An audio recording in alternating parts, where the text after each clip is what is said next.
Madame la présidente, je vous salue. Madame la ministre, monsieur le président de commission, madame la rapporteure, mes chers collègues, le cancer et plus précisément le cancer du sein est un sujet qui me touche particulièrement au niveau familial. Mais j'en suis sûre, il s'agit en fait d'un sujet qui nous touche tous particulièrement. Il est aujourd'hui malheureusement très rare de ne pas être ou de ne pas avoir été concerné directement ou indirectement par ce cancer. Je parlerai beaucoup des femmes dans mon intervention, car elles sont très majoritaires parmi les victimes du cancer du sein. Mais je souhaite rappeler que 1% des personnes qui en sont atteintes sont des hommes. Vous l'avez très bien souligné, madame la rapporteure, ma chère Cathy Apourceau-Poly. Mais on ne le répétera jamais assez, le cancer du sein est la première cause de mortalité par cancer chez la femme. C'est aussi le type de cancer le plus fréquent en Europe et dans de nombreux pays.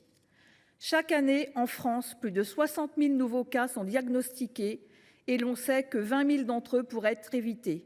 Sur ce point, la période 2022-2023 a d'ailleurs malheureusement révélé une légère diminution du dépistage par rapport à la période précédente. On sait que l'une des principales causes du non-recours au dépistage est la crainte de la maladie. Il est parfois plus facile à gérer pour certaines de rester dans l'ignorance que d'affronter la peur d'un diagnostic redoutable. Et c'est sur cela que la prévention devrait, selon moi, être axée. 90% des femmes traitées à temps d'un cancer du sein en guérissent. Il faut donc absolument parvenir à ancrer dans les mentalités qu'il n'y a pas à redouter un dépistage, car il y a peu à craindre si la maladie est détectée suffisamment tôt. Malheureusement, pour beaucoup de femmes, les difficultés à bénéficier d'un diagnostic précoce ne résultent pas d'un manque d'information ou de sensibilisation à la prévention, mais à des difficultés d'accès aux soins dans leur territoire. Pour les moins chanceuses, elles doivent entamer une lutte contre une maladie qui leur coûte beaucoup, physiquement, psychologiquement, socialement, professionnellement et aussi financièrement. Pourtant, sur ce dernier aspect, on ne peut pas dire que rien n'est fait par notre système de protection sociale.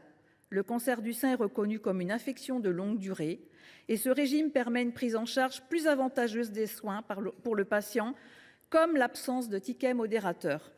Cependant, beaucoup de frais restent tout de même à sa charge, tels que certaines franchises ou forfaits que cette PPL, dans sa version actuelle, propose de supprimer, mais qui poseraient alors question vis-à-vis des autres pathologies graves.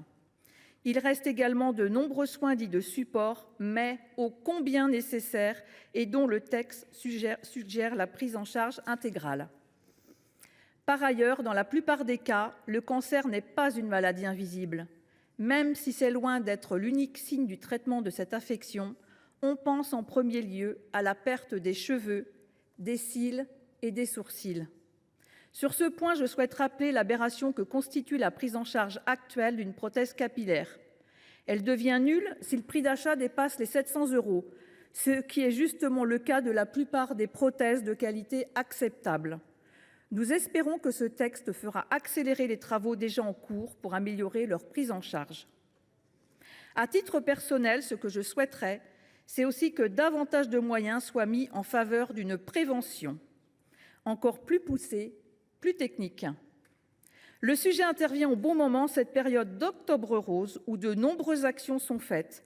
Je remercie toutes les associations et structures en lien avec cette opération de sensibilisation. Pour conclure, il est impossible de ne pas soutenir l'esprit de cette proposition de loi qui tente d'adoucir autant que cela soit possible le rude combat que doivent mener les personnes atteintes d'un cancer du sein. Je vous remercie.